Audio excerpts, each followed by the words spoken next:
이든교회는 교회력을 계속 소개하고 있습니다.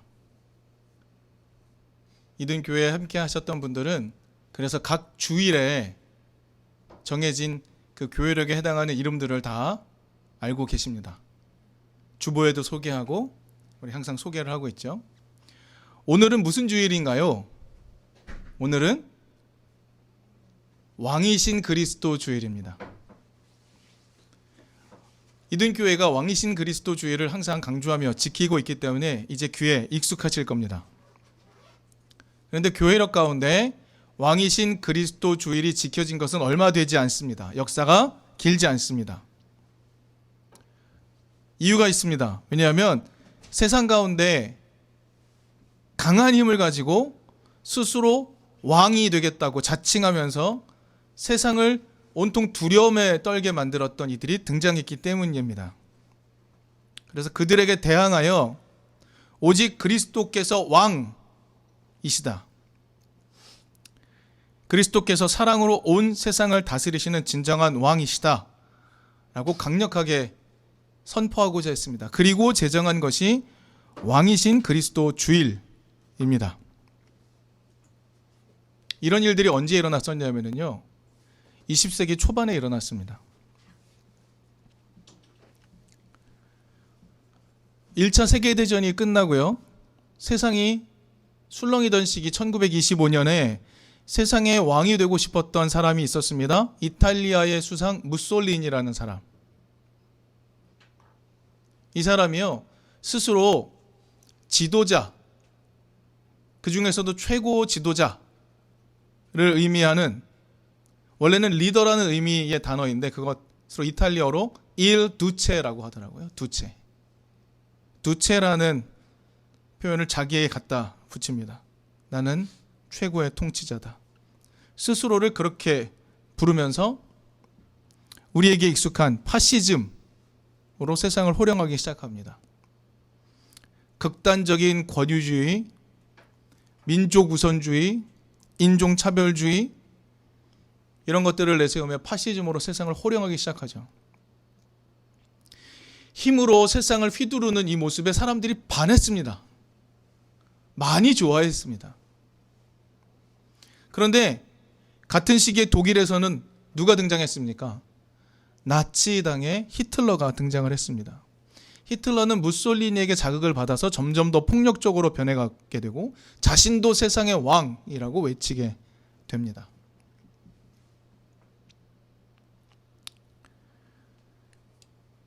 이 세상의 왕들의 등장에 대해 사람들의 반응은 환호였습니다.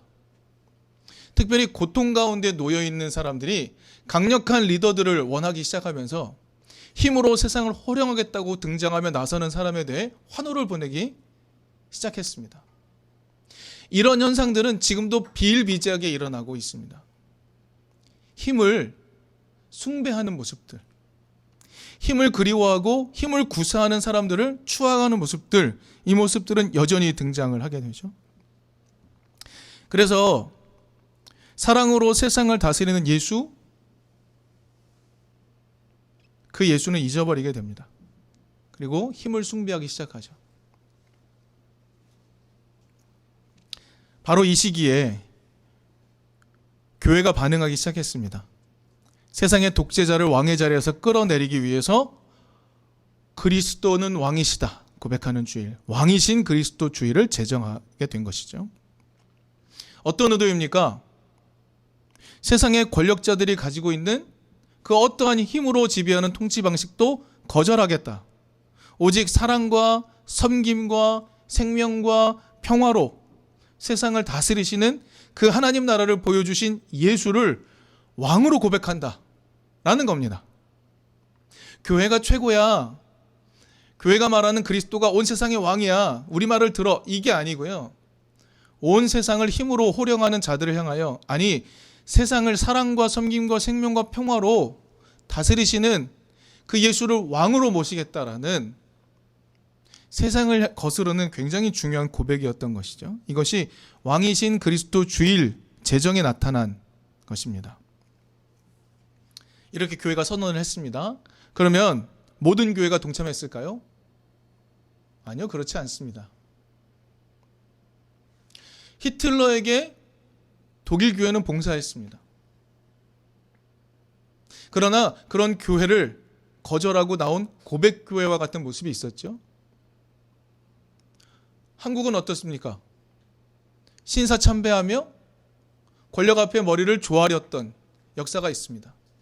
그러나 그것에 반대했던 교회 모습도 있었던 것이죠. 힘을 숭배하는 일은 교회 안에서도 일어납니다. 힘을 숭상하고 힘을 구사하는 이들을 추앙하는 일들은 교회 안에서도 일어납니다. 왜 그럴까요? 하나님을 어떻게 이해하고 있기 때문일까요? 하나님을 힘을 구사하는 분, 강력한 힘으로 세상을 호령하는 분으로 이해하고 있는 교회일수록 세상의 강력한 통치자의 등장 앞에 환호를 보내게 되어 있습니다. 독재자와 친하게 지내고 권력자에게 아부하는 교회들, 그런 교회 여전히 있습니다. 하지만 세상의 권력자들에게 예수가 진실한 왕이시다라는 걸 선언하는 왕이신 그리스도 주일, 이 의미는 오늘 이 시간에 다시 한번 되새겨 볼 만한 의미입니다. 우리는 역사 속에서 힘으로 세상을 호령하던, 세상의 왕으로 군림하고자 했던 사람들이 처절하게 실패했다는 것을 우리는 알고 있습니다. 그러나 여전히 새롭게 등장하고 있음도 알고 있습니다. 그래서 오늘 주일, 왕이신 그리스도 주일은 중요합니다. 우리가 힘으로 세상을 호령하는 세상의 왕들에게 굴종하지 않고 권력자들은 왕이 아니다라고 이야기하고 오히려 사랑과 섬김과 생명과 평화로 세상을 다스리시는 그 예수가 진정한 왕이시다 라고 고백하는 오늘의 의미가 매우 중요한 겁니다. 오늘은 그 의미를 성경 말씀을 통해서 또 더 한번 확인해 보려고 합니다. 오늘의 본문은 로마서입니다. 로마서의 저자는 바울이지요. 바울은요, 예수 죽음의 의미를 새롭게 깨닫도록 이끌고 있습니다. 여러분께 묻겠습니다. 예수 죽음의 의미는 무엇입니까? 예수는 왜 죽으셨습니까? 예수는 왜 죽으셨습니까? 오늘 본문 5장 10절에서 바울은 이렇게 말합니다. 우리가 하나님과 원수일 때에도 하나님의 아들의 죽으심으로 말미암아 하나님과 화해를 하게 되었습니다. 이렇게 말합니다. 예수의 죽음은 어떤 의미를 담고 있습니까? 하나님과 화해를 이루는 것입니다.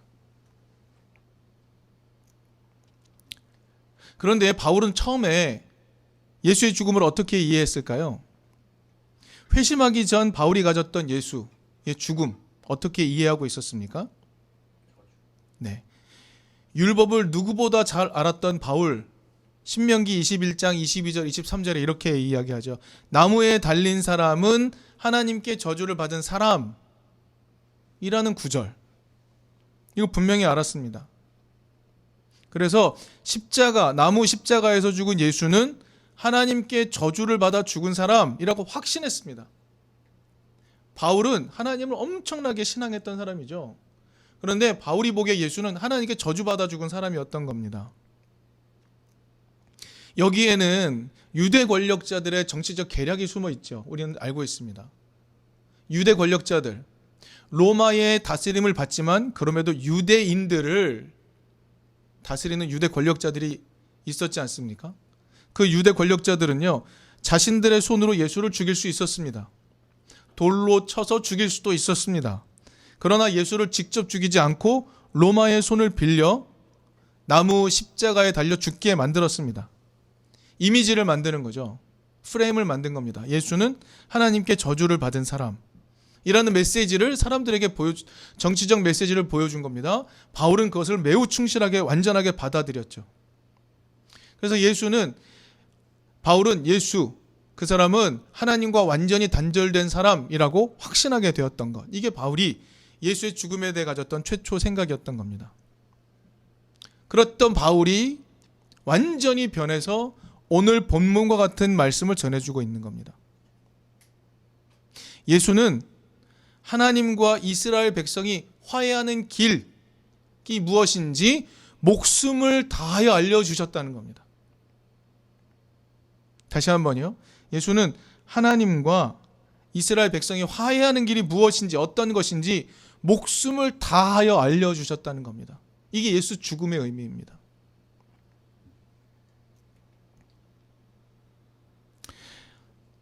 잠시 언급했습니다만 바울은 하나님을 어떻게 이해하고 있었을까요? 바울은 하나님을 어떻게 이해하고 있었을까요? 하나님이 어떤 분이라고 이해하고 있었을까요? 분명한 것은 바울은 하나님을 친근한 분으로 여기지 못하고 있었습니다. 여러분 아시다시피 바울도 나중에는 하나님을 아바 아버지라고 부른다라고 고백합니다. 누구에게 배운 겁니까? 예수에게 배운 겁니다. 예수는 처음부터 하나님을 아바 아버지라고 부르라고 가르칩니다. 그러나 바울에게 야훼 하나님은 가까이 할 수 있는 분이 아니었음이 분명합니다. 바울에게 하나님은 율법을 다 지켜야 겨우 가닿을 수 있는 분이었습니다. 율법을 어기면요 무섭게 징벌하는 분이었죠. 오늘 본문에도 나타나지 않습니까? 네, 여러분 여기서 묻습니다. 하나님은 과연 그런 분일까요? 여러분에게 하나님은 어떤 분입니까? 하나님은 여러분에게 어떻게 다가오십니까? 이번 주 말씀 묵상 본문 중에 호세아 11장 1절 9절이 있었습니다. 이번 주 말씀 묵상하신 분은 접하셨을 텐데 그 본문 안에서 호세아를 통해서 말씀하시는 하나님의 진심은 무엇일까? 우리가 한번 추적해 보려고 합니다. 가능하시면 호세아를 좀 펼쳐놓고 보셔도 좋겠습니다.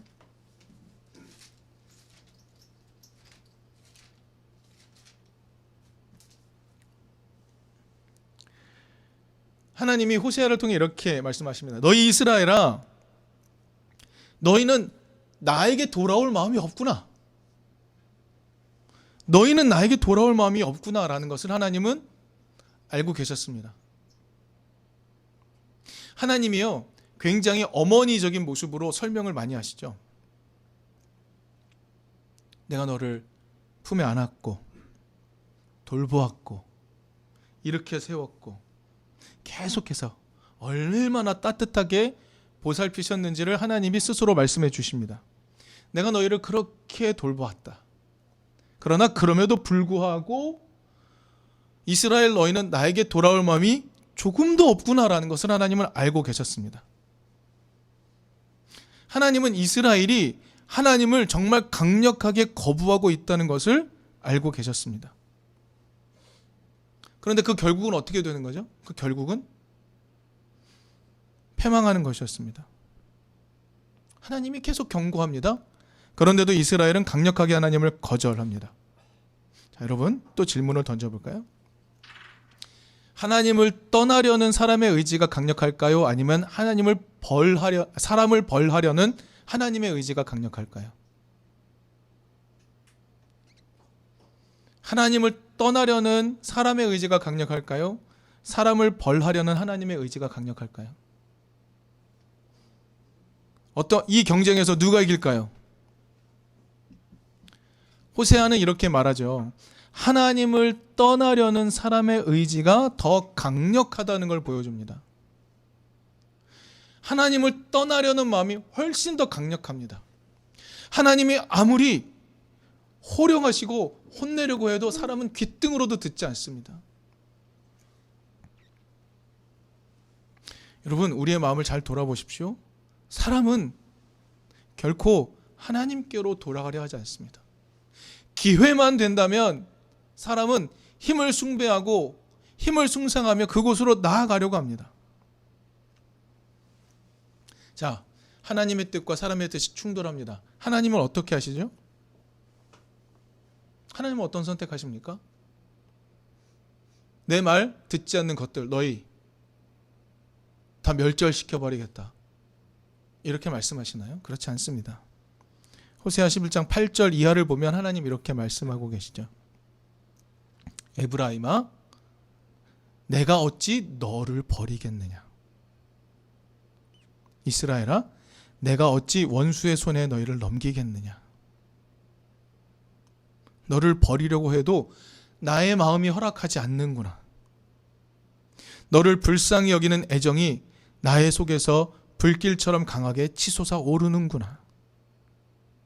아무리 화가 나도 화나는 대로 할 수 없구나라고 하시죠. 여러분, 하나님은 가끔 분노를 표현하십니다. 그렇습니다. 하나님이 우리에게 대해 화나실 때 분명히 있죠. 하지만 그 백성을 위협하고 협박하고 마침내 그들을 망가뜨리는 것이 하나님의 본심이 아닙니다. 사람을 버리려고 하나님 시도하시죠. 그러나 하나님의 본심이 허락하지 않는다라고 이야기합니다. 자, 이런 상황에서 결국 하나님의 선택은 무엇입니까? 우리와 화해하는 겁니다. 하나님은 우리와 화해를 원하시는 겁니다. 여러분, 하나님은 우리에게 화해의 손을 내미시는 분이라는 것이 예수 안에서 분명하게 드러납니다. 여러분, 하나님과 친하게 지내시나요? 하나님이 무심한 것 같아서 화나 계신 분 안 계십니까? 또는 하나님이 무능한 것 같아서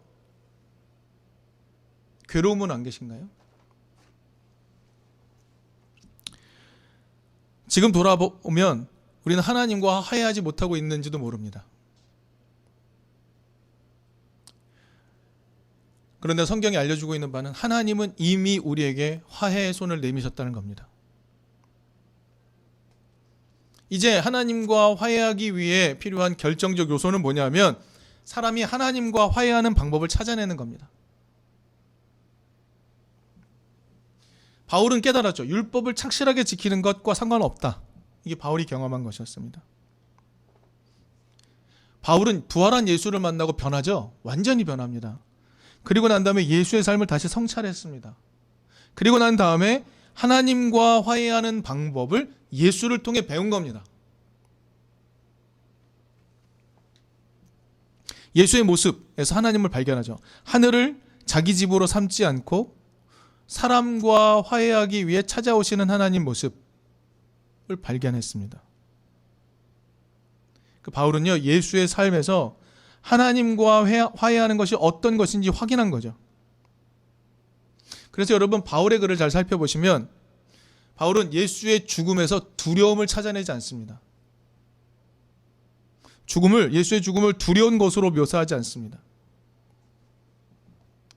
바울은 하나님과 화해를 이루게 하시는 예수를 만나 것입니다.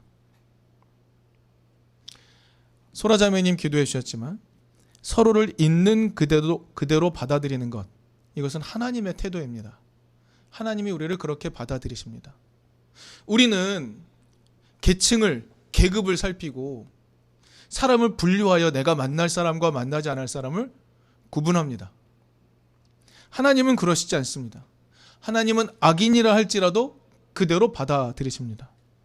서로를 있는 그대로 받아들이는 하나님의 태도를 바울은 예수의 삶을 통해서 배웠습니다. 그런 삶이라면 누구와도 화해할 수 있겠구나. 누구와도 화해할 수 있겠구나라는 걸 깨달았습니다. 바울은 에베소서 2장 14절 22절에서 이런 말을 하죠. 하나님과의 화해는 필연적으로 나와 너무나도 다른 사람, 즉 이방인, 바울에게는 이방인이었죠. 이방인과도 화해하는 길로 이어지는구나 라는 것을 깨달았다고 말하는 겁니다. 예수를 통해 발견한 하나님, 그 하나님은 하늘을 버리고 우리와 함께하기 위해 이 세상으로 내려오시는데 사람은 어떻게 하죠? 비어있는 그 하나님의 자리를 차지하기 위해 분투합니다. 하나님의 위치에 올라 세상을 호령하고 싶어 합니다. 이 태도를 끝끝내 유지하죠. 바울은 이렇게 말하는 겁니다. 여전히 하나님을 거절하는 사람들의 모습이 예수를 죽음에 이르게 했다라고 말하는 겁니다. 오늘 본문 5장 8절, 우리가 아직 죄인이었을 때에 그리스도께서 우리를 위하여 죽으셨습니다. 이리하여 하나님께서는 우리들에 대한 자기의 사랑을 실증하셨습니다. 우리가 죄인이었을 때, 우리의 죄는 무엇입니까? 우리의 죄는 어떤 것이죠? 성경이 말하는 최초의 죄는 무엇이었습니까? 하나님의 위치에 오르려 하는 겁니다.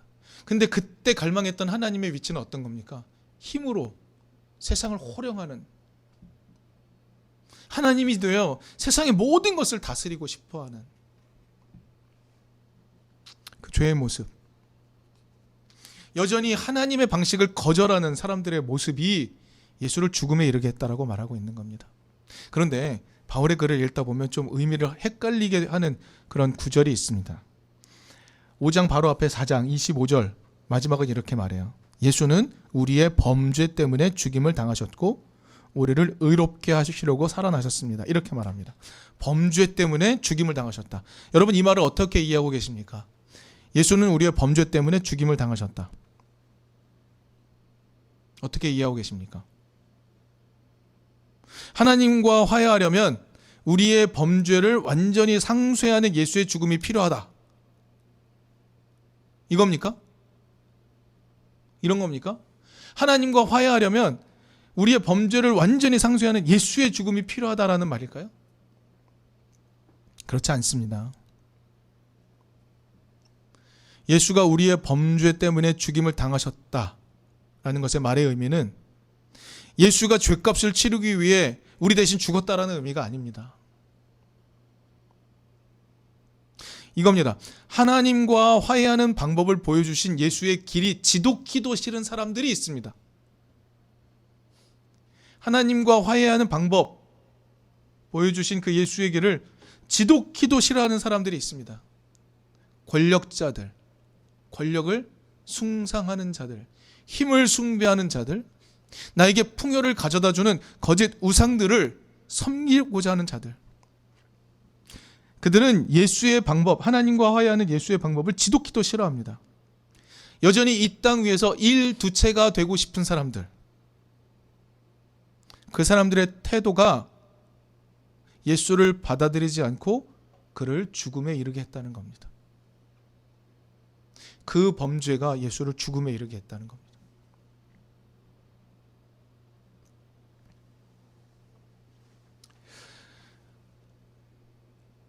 세상의 왕이 되고 싶은 욕망의 길, 하나님은 그런 방식으로 우리에게 찾아오시지 않습니다. 세상을 섬김과 사랑, 생명과 평화의 길로 살아가게 하신 그 예수를 보내셔서 그 길이 옳다라고 말씀해 주셨죠. 그리고 마침내 부활시키셔서 그것이 진짜 옳은 것임을 보여주셨습니다. 그리고 거기에 감동된 사람이 바로 바울이었던 것이죠. 여러분, 하나님은 예수를 통해 우리를 계속 설득하고 계십니다. 하나님의 화해의 메시지는 지금도 언제나 존재하고 있습니다. 중요한 것, 우리가 하나님과 화해의 손을 잡기만 하면 됩니다.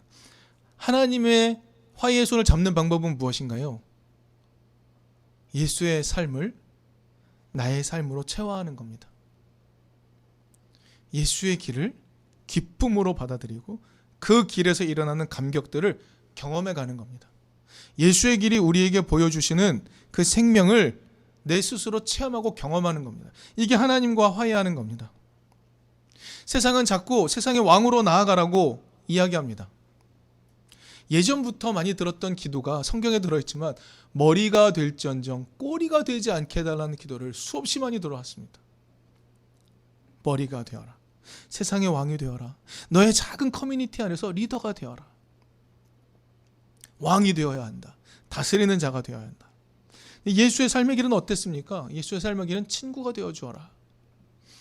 배고픈 자를 위해서 나누어 주어라. 그들과 함께 놀아라. 그들과 함께 축제를 벌여라. 이렇게 말씀하시지 않습니까? 세상의 왕으로 나가는 길, 우리에게 학습되어 있죠. 이루지도 못할 그 길을 우리는 계속해서 추구하며 살아갑니다. 그게 삶의 원동력이 된다고 우리는 우리의 삶을 체화시키며 살아갑니다.